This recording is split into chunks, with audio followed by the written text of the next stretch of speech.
자, 문법 166쪽 펼게요.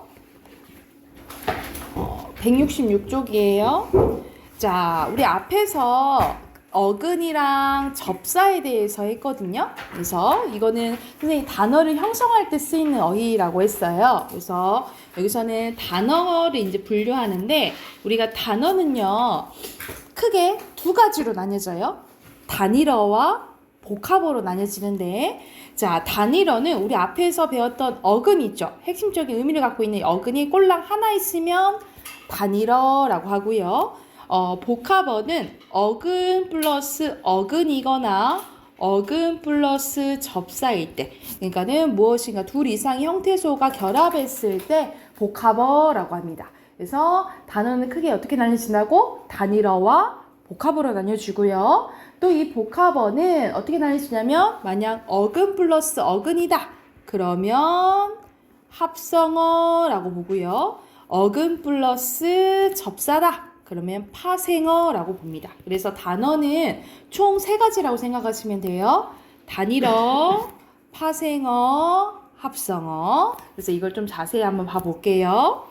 자, 단일어는요, 하나의 어근인 거예요. 즉, 하나의 실질 형태소로 이루어진 말로 대표적으로 어머니, 슬프다. 이게 하나의 단일어라고 생각하시면 되고요. 자, 복합어는 어근과 접사가 결합하거나 어근과 어근이 결합해서 이루어진 단어입니다. 즉, 하나의 실질 형태소가 실질 형태소에 접사가 붙거나 아니면은 두 개 이상의 어근, 고로 실질 형태소가 결합된 말을 복합어라고 해요. 근데 이 복합어가 두 개로 나뉘어진다고. 첫 번째, 자, 파생어입니다. 자, 파생어는 자, 접사가 붙은 건데 이 접사의 위치에 따라서 두 가지로 나뉘어져요. 접두파생어, 전미파생어. 말 그대로 접두사가 붙으면 접두파생어라고 하고요. 자, 전미사가 붙으면 전미파생어라고 불러요. 자, 먼저 접두사는 앞에 붙은 거, 햇병아리 햇, 풋과일의 풋 같은 게 접두사고요. 전미사는 출렁거리다의 거리, 넓이의 입니다.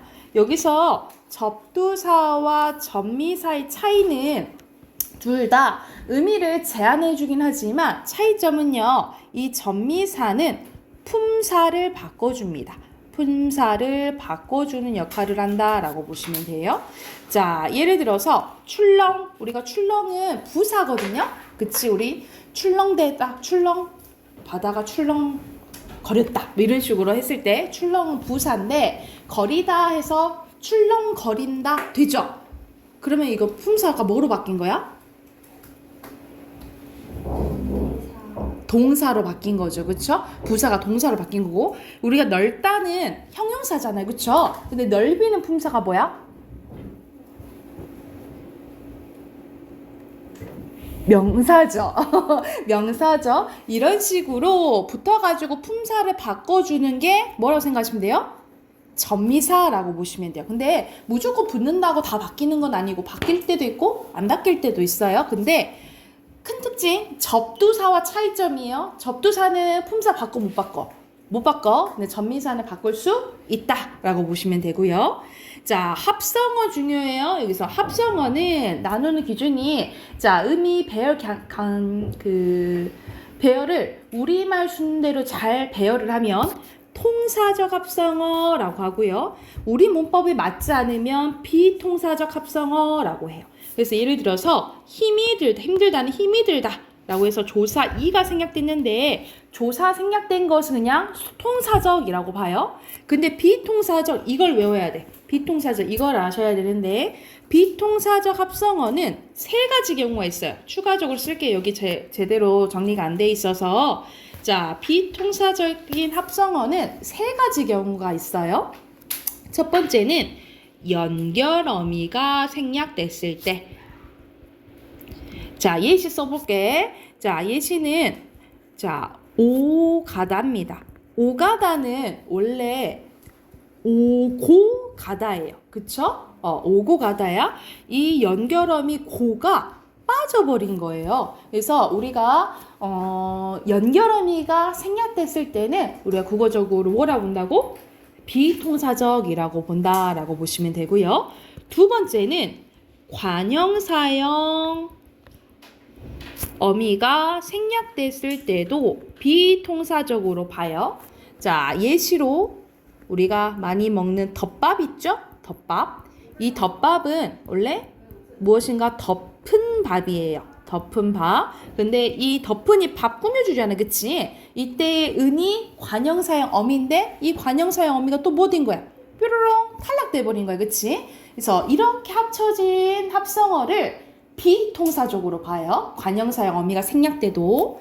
그리고 세 번째는 부사 플러스 체언일 때도 비통사적으로 봐요. 예를 들어서 부슬비 또는 뭐 척척 박사 이런 것들. 자, 여기서 부슬이랑 척척이 부사거든요. 여러분 원래 부사는 체언 이외의 것을 꾸며주잖아, 그치? 근데 얘네들은 오히려 뭘 꾸며줘요? 체언을 이렇게 꾸며주지, 그쵸? 그래서 보통 원래 체언 앞에는 뭐가 와야 돼? 품사가? 관형사가 와야 돼, 그쵸? 원래 관형사가 와야 되는데 부사가 왔잖아. 이런 식으로 보통 오는 것들과 달리 이렇게 오면 뭐라 본다고? 비통사적이라고 본다고. 그래서 이 비통사적인 합성의 경우 이거 세 가지를 외우셔야 돼요. 첫 번째, 연결어미가 생략되거나, 두 번째, 관형사형 어미가 생략되거나, 세 번째, 부사가 체언 꾸며주면은 무슨 합성어라고요? 비통사적 합성어다 라고 기억을 해주시면 되고요. 또 합성어는 어떻게 나눌 수 있냐면 오른쪽에 봐보세요. 또 이렇게 세 가지로 나눌 수 있어요. 자, 첫 번째 대등합성어입니다. 대등합성어는 어근들이 본래의 의미를 유지하면서 대등하게 결합된 거예요. 말 그대로 같은 등급으로 합쳐진 거야. 그래서 예를 들어서 손발, 손과 발, 팔, 다리 또는 오고 가다 이런 것들은 같은 등급으로 합쳐진 거로 생각하시면 돼요. 이런 게 대등합성어고요.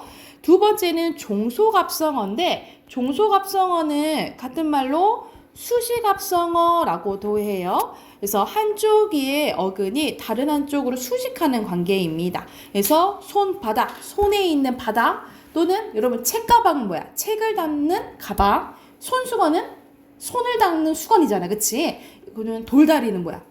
돌로 만든 다리겠죠? 그래서 어떤 앞말이 뒷 단어를 꾸며준다. 그럼 무슨 합성어? 종속합성어라고 생각하시면 되겠죠? 자, 그리고 마지막 융합합성어입니다. 융합은 단어랑 합쳐져가지고 새로운 의미를 지니면 융합합성어라고 해요. 그래서 옆에 설명 보면 어근들의 원래 의미는 사라지고 완전히 새로운 의미를 나타내는 합성어를 융합합성어라고 합니다. 그래서 여기는 예시가 종이호랑이가 나왔네요. 종이와 호랑이. 진짜 종이로 만든 호랑이일 수도 있지만 말 그대로 아무런 힘이 없는 존재를 의미해요. 또는 어떤 춘추. 우리가 봄 춘자에다 가을 추자인데 춘추. 올해 춘추가 어떻게 되시는지요? 하면 뭐 물어보는 걸까? 안 들어봤죠? 들어봤어요? 올해 춘추가 어떻게 되세요? 나이 얘기하는 거예요. 나이. 또는 나 여기 가시방석이야. 바늘방석이야. 진짜 가시방석인 거야? 아니지. 그만큼 불편한 자리를 얘기한다라고 생각하시면 되고, 또는 강과 산. 우리가 진짜 강과 산을 얘기할 수도 있지만 우리 강산은 보통 큰 자연 또는 우리나라 이런 것들을 의미한다라고 생각하시면 돼요. 이런 식으로 단어랑 합쳐서 새로운 의미를 지니는 거 무슨 합성어? 융합합성어예요. 그래서 합성어인 또 종류가 어떻게 나뉘죠? 대등, 종속, 융합으로 나뉘어진다라고 보시면 됩니다. 이해됐을까요? 그러면은 옆에 해당하는 문제 바로 풀게요. 167쪽 풀고 뒤로 넘어가 봅시다.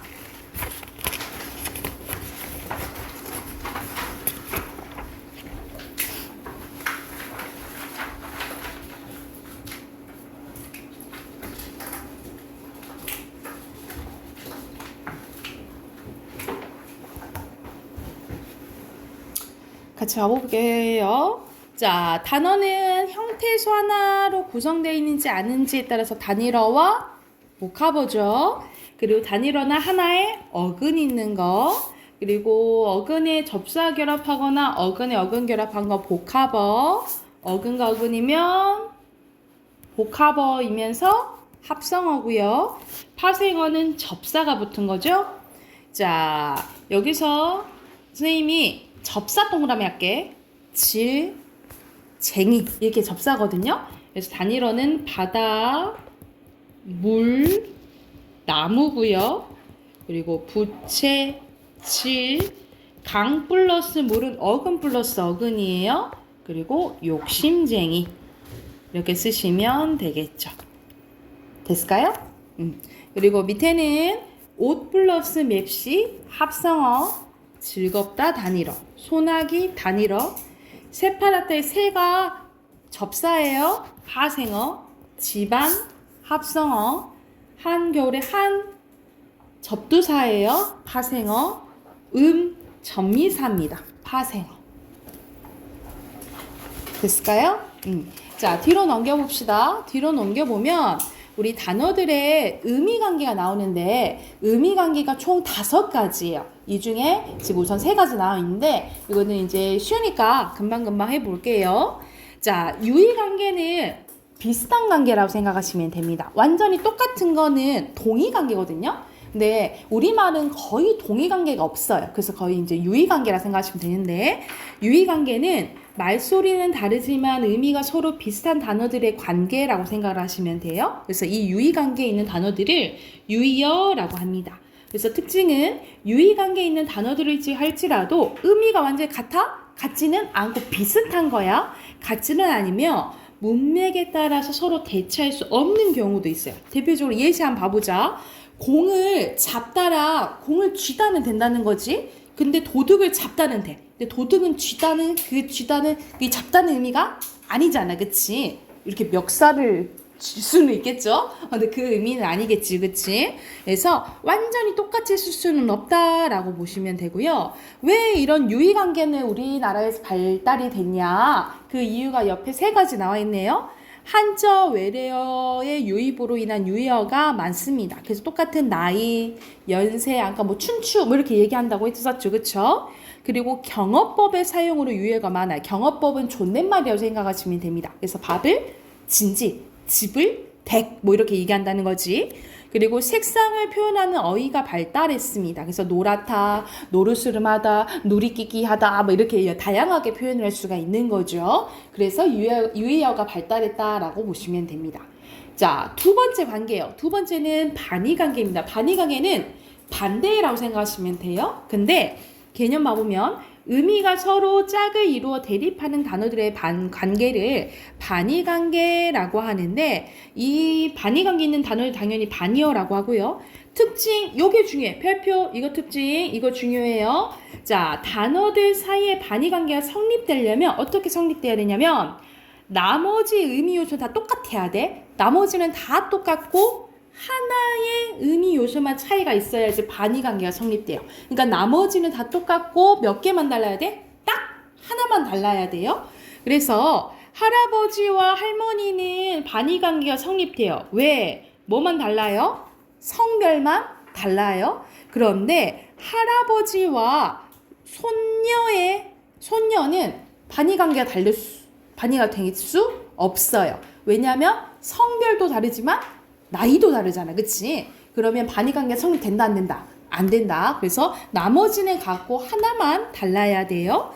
그리고 하나의 단어에 여러 개의 반의어가 존재할 수 있다라고 보시면 됩니다. 자, 여기서 반의관계 종류가 또 있거든요.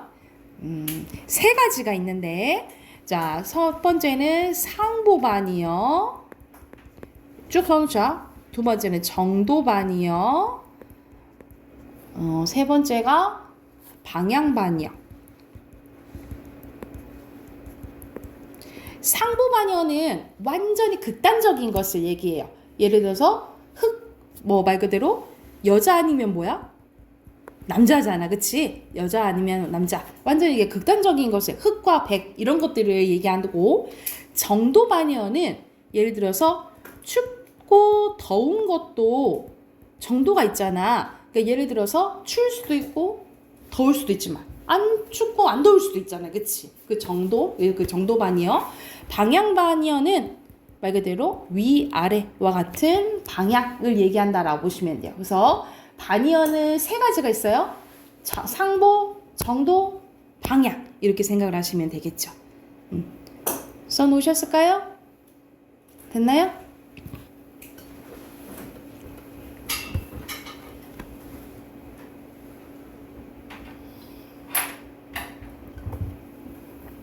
자, 이게 두 번째 반의 관계고요. 자, 세 번째는 상하 관계입니다. 상하는 포함하고 포함되는 관계라고 생각하시면 돼요.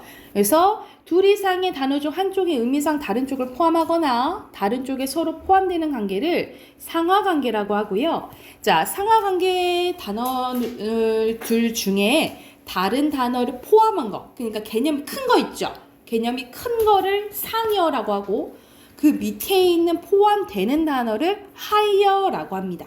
그래서 밑에 학교가 상이어라면 초등학교, 중학교, 고등학교, 대학교가 하이어가 되는 거예요. 그래서 이 특징 여기도 별표. 자, 상이어는 일반적이고 포괄적인 의미를 지녀요. 일반적이고 포괄적. 그에 반해 하이어는 좀 더 작죠. 그래서 개별적이고 한정적인 의미를 갖는다라고 보시면 됩니다. 개별적이고 한정적인 의미를 지녀요. 자, 밑에 또 특징 하나 선생님 더 얘기해 줄 건데 예시 한번 봐보자. 자, 동물이랑 어류만 봐볼게. 동물이랑 어류로 보면 뭐가 상이어예요? 동물이 상이어지. 그치? 그리고 어류가 하이어가 되겠지. 그쵸? 근데 어류랑 금붕어를 봐볼까? 어류랑 금붕어를 봤을 때 어류가 뭐가 돼요? 상이어가 되고 금붕어가 하이어가 되잖아. 그치? 그래서 무엇과 비교하냐에 따라서 어류가 상이어가 될 수도 있고 어류가 하이어가 될 수도 있는 거야. 정윤아? 그럴 수 있는 거야. 그래서 자, 상하 관계는 그래서 뭐라고 생각하시면 되냐? 무엇과 비교하냐에 따라 달라지는 거야. 그걸 우리가 상대적이라고. 그래서 우리가 순위 매기는 거 상대평가를 하잖아. 그치? 그래서 상대적이다. 상하 관계는 상대적이다. 무엇인가 비교하냐에 따라서 달라진다라고 정리해 두시면 됩니다. 됐을까요? 그래서 지금 의미 관계 세 가지 있어요. 뭐 유의 관계, 반의 관계, 상하 관계예요. 이것도 해당하는 문제 옆에 오른쪽 풀게요.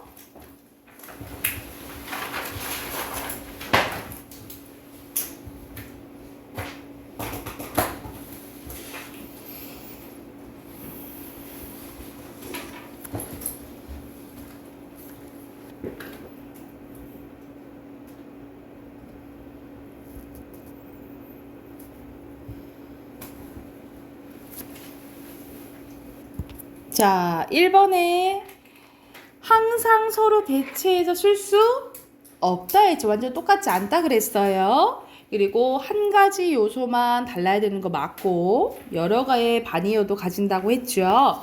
그리고 상이어는 포함하고 다른 단어의 이름 당연히 큰 거니까 포함하고 있어야겠죠. 그리고 하이어는 상이어에 비해 대체적으로 일반적이고 포괄적이야. 상이어가 그렇다 했지. 그치? X입니다. 자, 유의 관계 있는 거 모친, 어머니, 그리고 반의 관계니까 아버지, 그리고 까맣다, 뛰다, 갔다. 그리고 여기서는 조류, 지역 방언, 수영, 고등학교, 컴퓨터입니다.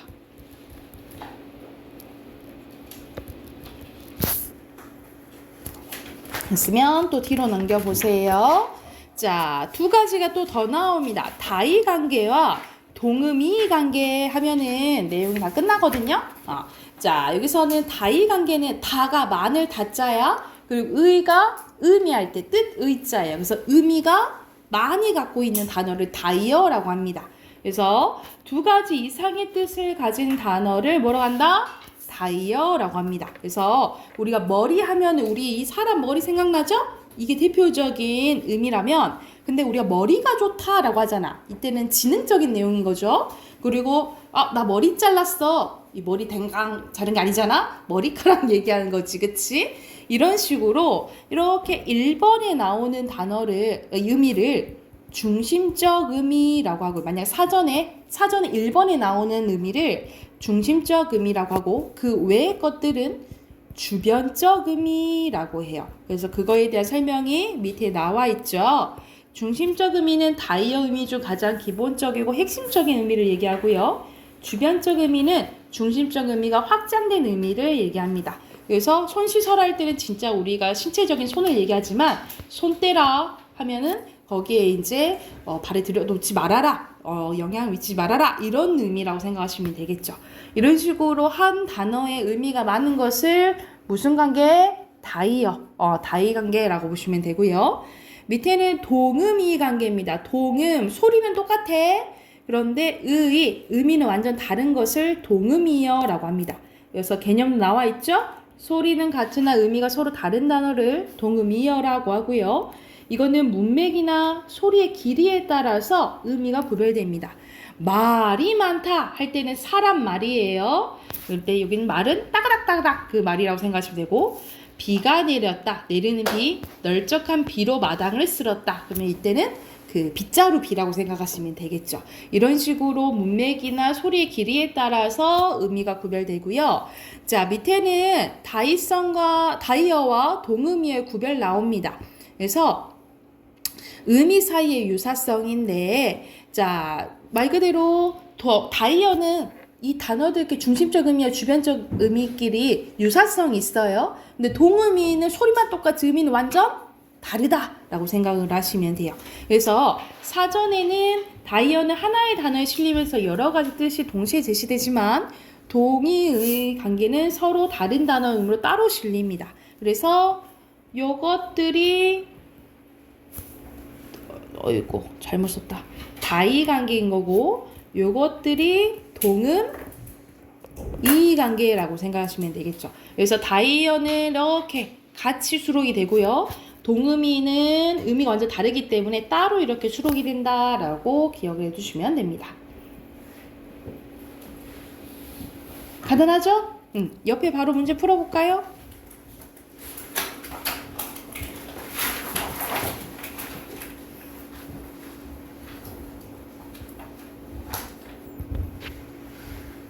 여기 너무 쉽지?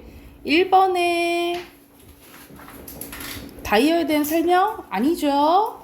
2번에 O, 3번에 X, 소리는 똑같 반대가 돼 있지? 그리고 4번에 O입니다. 그리고 여기서는 중심적인 의미로 지니는 거 고르는 거예요. 이건 거의 사람 배겠지? 이런 위에 거, 그리고 위에 거, 타다, 밑에 거, 아침, 위에 거, 그리고 여기서는 관계 다이언지 동음인지 고르는 거죠.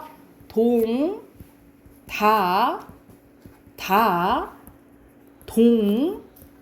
동입니다. 자, 뒤로 넘겨보세요. 뒤로 넘기면 우리 앞에서 배웠던 것에 대한 종합 문제 나오거든요. 쭉 문제 풀게요. 30문제 있어요. 30문제 풀고 답 확인 쭉 해볼게요. 170 끝까지 다 푸세요. 끝까지 다 풀고 답 확인 해봅시다.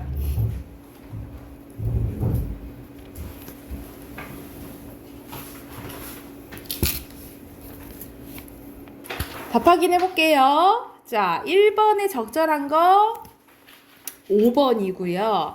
형태소가 가장 많은 거 도라지 하나, 밤하늘, 예쁘다, 먹구름, 맛있다. 답 5번. 하늘이 매우 맑다. 4번. 그리고 4번에 꽃과 나무가 많다죠. 그래서 여기서 적절하지 않은 거죠. 1, 2, 3, 4, 5, 6 6개잖아. 1번이지요. 5번에 실질 형태소로만 이루어진 거 1번. 개, 날, 다. 요것들은 어미. 아니, 이게 여기 선생님 동그라미 친 게 형식 형태소예요. 그리고 6번에 어근이 하나인 거 2번 예쁘다. 그리고 접사 위치가 다른 거. 보, 치, 들, 뱅이, 개. 다 2번. 기와집, 기와 플러스 집 합성어의 어근 플러스 어근이야. 답은 3번이죠. 그리고 여기서는 마음, 시, 말, 시가 들어가는 게 자연스럽겠죠. 그래서 그거 관련된 거는 4번입니다. 자, 여기서 다 거기서 거기 같은데, 근데 접사의 의미가 접사일 때도 있고 그냥 알이라는 어근일 수도 있어요. 그래서 요 의미가 없는 것은 2번입니다. 이건 알 플러스 사탄, 이거 합성어예요. 자, 그리고 11번에 여기서는 어근에 전미사가 있고, 자, 동사에서 명사로 될 때, 이거 너무 쉽다. 명사 고르면 되잖아. 이렇게죠? 근데 요거는 품사 안 바뀌었어? 요건 품사 바뀌었죠. 1번이고요. 그리고 가장 적절한 거 노래방, 누리집 다 합성어입니다. 합성어에 대한 설명 찾는 거야. 답 3번이고요. 그리고 13번에 날고기. 여기서 날은 접사거든요. 접사가 아닌 거 답은 2번이고요. 그리고 종류가 다른 거 여기서는 질이 접사입니다. 2번이에요. 이것만 파생하고 나머지는 합성어예요. 그리고 15번에 의미관계에 대한 설명으로 알맞지 않은 거네. 답 3번입니다. 의미상 모든 요소에 차이가 있는 게 아니고 하나만 차이가 나야 된다 그랬지. 그치? 나머지는 똑같고. 그리고 동일한 의미관계가 아닌 것은 2번이고요. 곱다, 예쁘다, 비슷한 유의관계죠. 유의관계 똑같은 것은 5번이고요. 너를 본 낯이 없어, 면목이 없어. 4번입니다. 자, 여기서는 반의관계에 있지 않는 거네요. 좋다의 반대는 싫다잖아. 그치? 싫다가 아닌 것은 4번. 그리고 연결이 잘못된 거예요. 여기서 3번이겠죠? 부드럽다의 반대는 뭘까?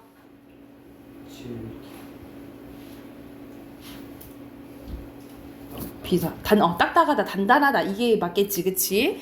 21번에 5번. 그리고 벗다의 반의 관계니까 입다가 돼야겠지, 그치? 근데 좀 어려운 것은 5번입니다. 자, 여기서는 우리 배웠잖아. 예사소리, 거센소리 가운데 뭐 들어가야겠어? 된소리고 이건 자음에 대한 거죠. 답 2번이고요. 그리고 24번에 적절한 것은 여기서는 진짜 맵다는 이게 중심적 의미예요. 근데 시집살이가 너무 힘들다라는 이 맵다의 의미는 파생적인 거예요. 그래서 답은 2번이고요. 그리고 다이어로 사용된 것은 3번입니다. 자, 마지막 자 가볼게요. 호감이 간다, 호감이 있다 이런 뜻이잖아. 5번이고요. 27번에 설정하다와 비슷한 것은 4번이고요. 눈의 중심적 의미는 우리 사람 눈 얘기하는 거잖아. 그치? 답 5번이고요. 그리고 29번에 동음인 것은 4번입니다. 그리고 30번에 알맞지 않은 것은 다르다는 똑같지 않다, 틀리다는 맞지 않다예요. 알맞지 않은 거 4번입니다. 딸의 얼굴이 다르다라고 해야겠죠. 그리고 31번 몇 번? 곧부른 감기 얘기하는 거예요. 답은 4번입니다.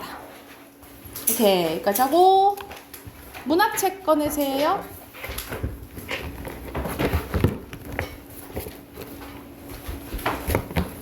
문학책 우리 저번 시간에 그 답하긴 안 했죠? 답하긴 뭐 하나 안 했던 것 같은데 144쪽? 144쪽 답하긴 안 했죠? 그쵸? 거기만 하면 되죠? 144쪽 가볼게. 144쪽 빈칸 전지적 작가 시점이고요. 그리고 시 5번에 알맞은 거 여기서는 1번이고요. 시를 통해서 화자의 심리를 나타냈다라고 보시면 되고 6번에 4번 그리고 7번에 6월입니다. 자, 우리 18데이 오늘 18데이 해볼게요. 뒤에 이론 먼저 하고 그리고 소설 볼게요. 자, 뒤에 몇 쪽 펴야겠어요? 152쪽 펴시면 되겠죠? 152쪽 펼게요. 자, 152쪽에서는 우리가 표현 방법 중에 풍자랑 해악이 나오는데 풍자와 해악의 공통점은 둘 다 무엇이 나올까? 풍자랑 해악의 공통점은 웃음이에요. 웃음. 웃음이라고 생각하시면 되고 먼저 그거 풍자 해악하기 전에 전개 방식부터 먼저 봐볼게요. 전개 방식이란 소설에서 이야기를 펼쳐나가는 방식이라고 생각을 하시면 됩니다. 그래서 대표적으로 순행적 구성, 역순행적 구성, 액자식 구성이 나와 있네요. 순행적 구성은 과거, 현재, 미래 말 그대로 시간의 흐름에 따라서 진행이 되는 거예요. 그래서 여러분이 알다시피 같은 말로 입체적이었을 뻔했다. 뭐죠? 평면적 구성이라고 하고 같은 말로 반대로 역순행적 구성은 시간의 흐름에 따르지 않고 거슬러 올라가는 거예요. 나흘 전 뭐 이런 식으로. 그래서 과거 회상하는 경우가 많습니다. 이것을 입체적 구성, 같은 말로 입체적 구성이라고 하지요. 자, 그리고 액자식 구성은 하나의 이야기 속에 또 다른 이야기가 포함되어 있는 거예요. 그래서 말 그대로 겉의 이야기를 외부 이야기라고 하고요. 안에 있는 이야기를 내부 이야기로 합니다. 그래서 모양이 액자 같다 해서 액자식 구성이라고 하는 거예요. 그래서 예를 들어서 상현이랑 쌤이랑 막 이야기를 하고 있는데 상현아 그 얘기 아니? 무슨 얘기요? 어떤 얘기냐 말이야? 하면 뾰로롱 하고 내부 이야기로 가는 게 이런 게 액자식 구성이라고 보시면 돼요. 그래서 이 액자식 구성은 외부의 서술자와 내부의 서술자가 다른 경우가 있다라고 보시면 됩니다. 말 그대로 외부와 내부의 서술자가 다르다. 또는 뭐 시점도 다를 수 있어요. 외부와 내부의 서술자가 다르다. 뭐 같을 수도 있지만 거의 다른 경우가 많다라고 보시면 됩니다. 자, 그리고 나왔던 풍자해악에 대해서 나오네요. 풍자와 해악에 대해서 나오는데 자, 풍자는 현실의 부정적인 인물이나 현상을 빗대어 비웃으면서 넌지시 비판하는 거예요. 말 그대로 부정적인 대상을 비꼬면 뭐가 되는 거예요? 풍자가 된다라고 보시면 되고 그냥 익살스러운 말이나 행동을 통해서 대상에 대해 호감과 연민을 느끼게 하는 게 해악입니다. 그래서 둘 다 공통점은 웃음이 대해서 나오긴 하지만 해악은 그냥 웃음이라면 풍자는 웃음 플러스 비판이라고 보시면 돼요. 해악은 또 뭐 웃음 플러스 뭐 연민 이렇게 생각하시면 되겠죠. 그래서 똑같이 우리가 흥부놀부전 생각을 떠올려 보면 똑같이 흥부랑 놀부를 우스꽝스럽게 표현해도 표현 방식이 다르는 거예요. 놀부를 우스꽝스럽게 표현하면 뭐가 되는 거야? 풍자가 되는 거고 흥부를 우스꽝스럽게 표현하면 뭐가 되는 거예요? 해악이 된다라고 보시면 돼요. 왜냐하면 놀부가 어떤 대상이니까? 부정적인 대상이니까. 이해됐죠? 그쵸? 그래서 이 부분 알아두시면 되고 오른쪽에 여기 잠깐 봐보면 열린 구성 방식이 나와 있는데 우리가 보통 거의 결말이 닫힌 결말이에요. 그러니까 말 그대로 둘이 행복하게 살았습니다. 이런 거는 결론이 난 거예요. 그치? 이 닫힌 결말은 작가가 결말을 한 가지로 정의해서 선명하게 제시하는 방법이라면 결말이 열린 결말이 있거든요. 완전히 끝나지 않는 거. 작가가 결말을 확실히 보여주지 않거나 인물의 운명을 명확하게 결정지지 않고 마무리하는 형식을 열린 결말이라고 하는데 이 열린 결말 효가 알아둘게요.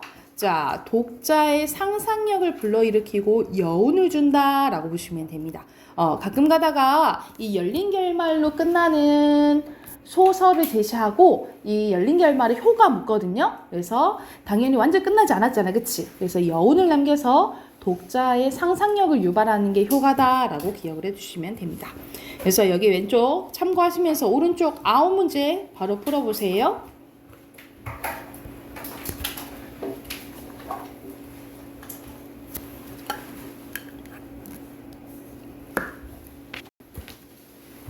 1번의 순서대로 춘향전의 일부분이죠. 당연히 해학 쪽으로 서술했고, 그리고 여기서는 탐관오리들의 모습을 비판하는 거 맞죠? 그리고 3번의 현재에서 과거, 그러니까 역순행이죠. 그리고 5번에 이야기 속에 또 이야기가 있으니까 액자식이고요. 그리고 풍자한 거예요. 빈칸, 괴상, 반발, 그리고 의연히.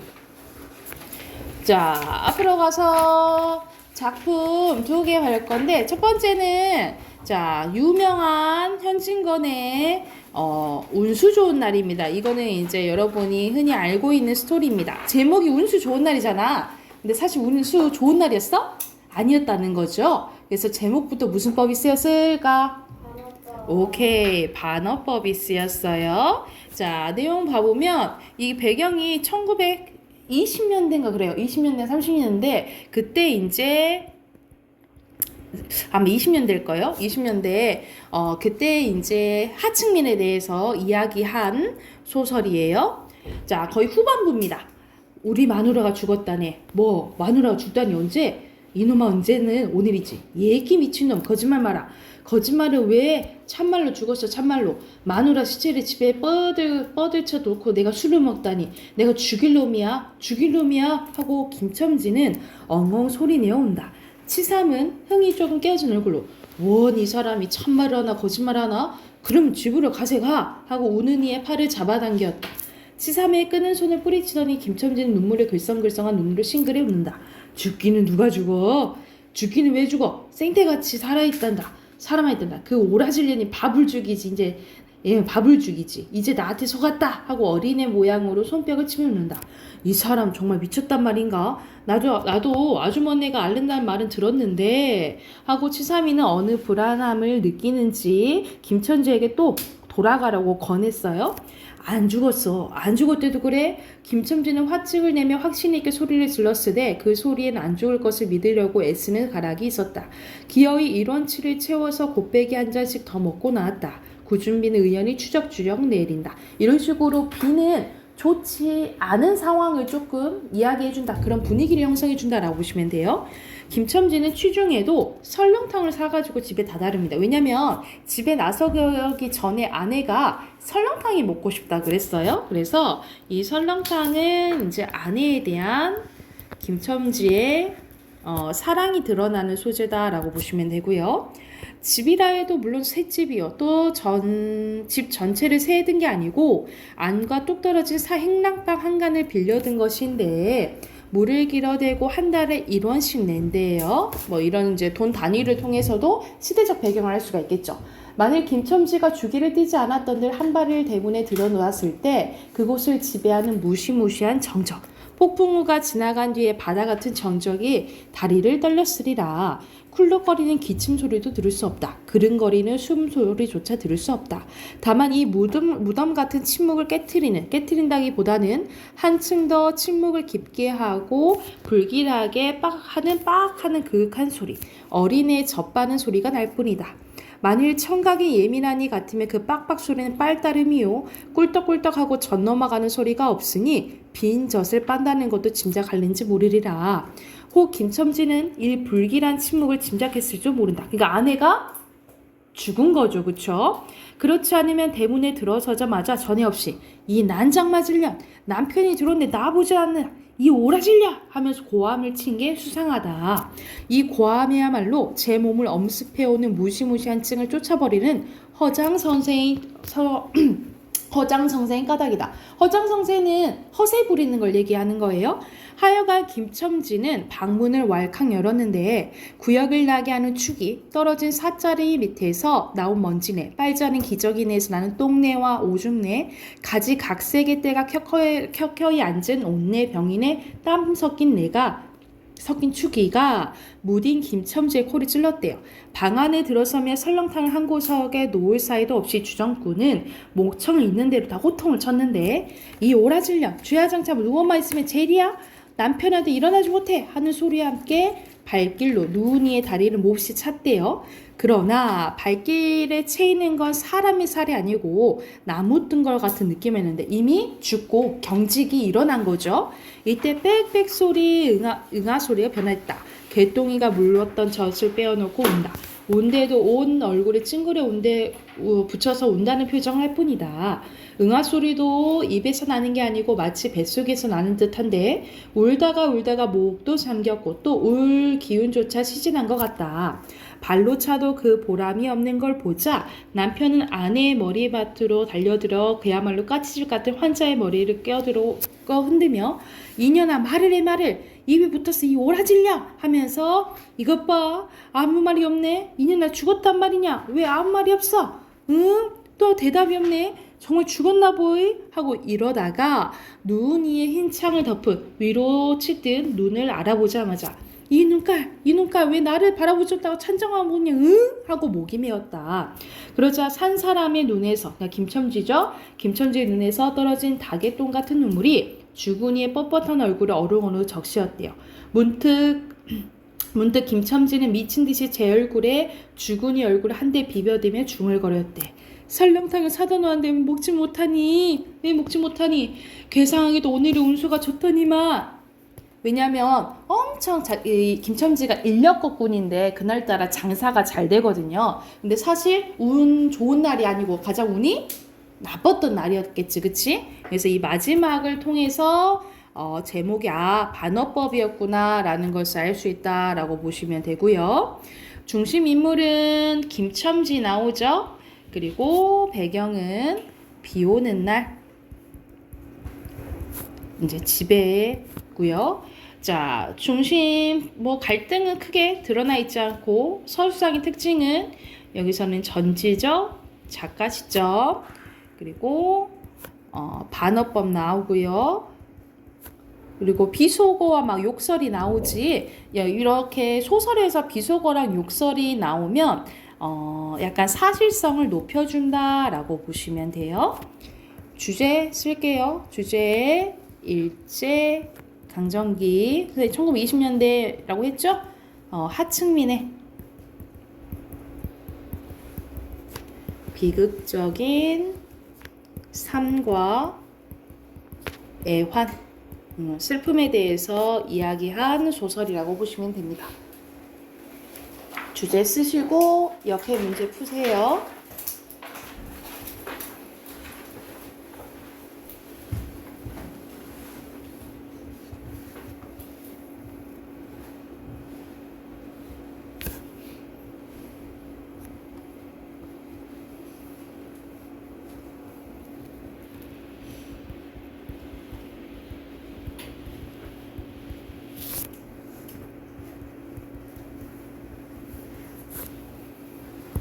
자, 1번의 순서대로 전지적 작가 반어적이고요. 2번에 알맞지 않은 거 몇 번이에요? 여기서는 서술자가 바뀌는 거 아니죠. 3번이고요. 3번에 2번 그리고 4번에 김첨지입니다. 자, 넘겨서 150쪽 요거 하고 재미 끝내줄게요. 자, 황순원의 별입니다. 여기서는 어머니를 여인 9살 된 사내 아이는 어느 날 동네 과수 노파로부터 자, 누이가 있는데 누이가 좀 못생겼어. 자, 못생긴 자기 누이가 죽은 어머니에 닮았다는 말을 듣고 충격에 빠져요. 저렇게 우리 엄마가 못생겼다고? 이렇게 된 거야. 죽은 어머니와 못생긴 누이와 절대 닮을 수 없다는 생각에 아이는 누이의 애정을 거부하기 시작합니다. 누이에 대한 혐오감과 반발이 심해진 아이는 누이의 호의를 번번이 뿌리치게 돼요. 누이는 시내 어떤 실업가의 막내 아들이라는 작달만한 키에 얼굴이 검푸른 누이의 한반 동무의 오빠라는 청년과도 비슷도 안 한 남자와 아무 불평 없이 혼약을 맺었습니다. 그러니까 누이가 시집 가게 된 거예요. 그리고 나서 얼마 안 돼서 결혼하던 날 누이는 가마 앞에서 의부 어머니의 팔을 잡고 무던히도 슬프게 울었다. 아이는 골목에 몸을 숨기고 있었는데 누이는 동네 아낙네들이 떼어놓는 대로 가마에 오르기 전에 젖은 얼굴을 들었다. 자기를 찾고 있음에 틀림이 없다고 생각하면서도 아이는 그냥 몸을 숨기고 있었다. 그리고 누이가 시집 간 지 또 얼마 안 되는 어느 날 별나게 빨간 놀이 지는 저녁 때 아이네는 누이의 부고를 받았대요. 누이가 죽었다는 소식을 듣게 된 거야. 아이는 언뜻 누이의 얼굴을 생각해내렸으나 도무지 떠오르지가 않았다. 슬프지도 않았다. 그러다가 아이는 지난날에 누이가 자기에게 만들어 주었던 뒤에 과수노파가 사는 골목 안에 묻어버린 인형의 얼굴을 떠올림을 느꼈는데 아이는 골목으로 뛰어갔다. 그리고 거기서 아이는 인형이 묻었던 자리를 생각해내고 막 팠는데 파도 찾을 수가 없었다라는 거야. 벌써 썩어서 이제 흙이 돼버린 거지. 도로 골목을 나오는데 전처럼 당나귀가 메어 있는 게 눈에 띄었다. 그러나 전처럼 당나귀가 아이를 찾지는 않았다. 아이는 달구지체에 올라서지도 않고 전처럼 쉽사리 당나귀 등에 올라탔다라는 거죠. 당나귀가 전처럼 제 꼬리를 물려드는 듯이 돌다가 날뛰기 시작했다. 그리고 아이는 당나귀에게나처럼 우리 누이를 왜 죽인 하고 소리 지었대. 그러니까 우리 누이를 왜 죽여 하고 소리쳤다는 거야. 당나귀가 더 날뛰었다. 당나귀가 더 날뛸수록 아이는 왜 죽인 하는 소리가 더 커졌대. 그러다가 아이는 문득 골목 밖에 누이의 대럼 하는 부르짖음이 들은 걸로 착각하면서 불어 당나귀 등에서 떨어져 굴렀다. 이번에 어느 쪽 다리도 삐지 않았다. 그러나 아이의 눈에는 그제야 눈물이 개었는데 그래도 박대했던 누이가 죽었다고 하니까 이제 슬픈 거지, 그치? 어느새 어두워진 하늘에 별이 돋았다가 눈물이 괜 아이의 눈에 내려왔다. 아이는 지금 자기의 오른쪽 눈에 내려온 별이 돌아간 어머니라 느끼고 그리고 왼쪽 눈에 내려온 별은 죽은 누이가 아니냐라는 생각이 미치자 아무래도 누이는 어머니와 같이 아름다운 별이 되어서는 안 된다고 머리 옆으로 저으며 눈을 감아 눈 속의 별을 내몰았대. 이 눈 속의 별을 내몬 것은 아직 누이의 죽음을 인정하고 싶지 않은 아이의 이제 모습을 표현했다라고 보시면 돼요. 그래서 여기서는 이제 누이와 아이가 나오고 이제 배경은 뭐 간단하게 그 늦은 저녁 골목이라고 보시면 되고 갈등은 아이의 좀 내적 갈등이 드러난다라고 보시면 되고 서술장의 특징은 전지적 작가 시점입니다. 그래서 이 아이가 누이의 죽음을 통해서 한 단계 이제 성장하는 이야기라고 보시면 돼요. 그래서 주의 죽음을 통한 아이의 성장이 드러나 있는 소설입니다.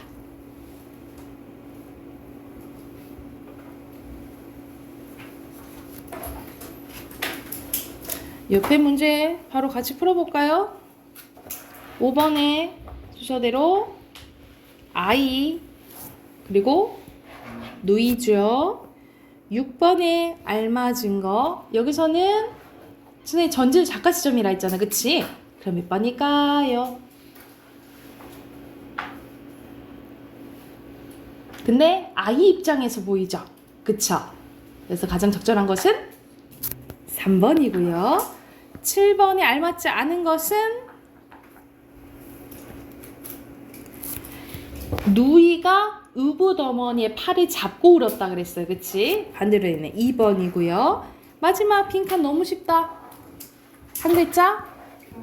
별입니다.